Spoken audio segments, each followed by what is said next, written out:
მე მინდა მოგიყვეთ კევინ ლავ იზის ტრაგიკული ისტორია. ამ ბრენდის ისტორია იწყება კომიქსებიდან. კომიქსის სტილი მოიგონა ახალზელანდიელმა მხატვარმა კიმ გროუმ 60-იანების დასასრულში.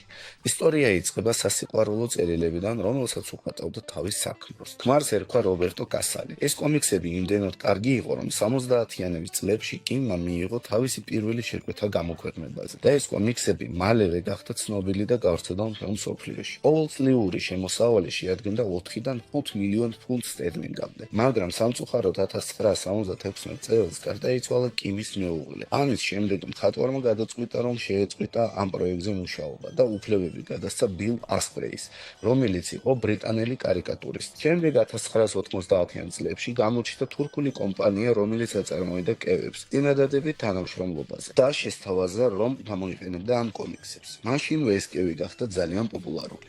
თუ გინდა ამ თემატიკის მეტი ვიდეო, გონი დაალაიქე ეს ვიდეო და დააფოლოვე გვერდი. მადლობა.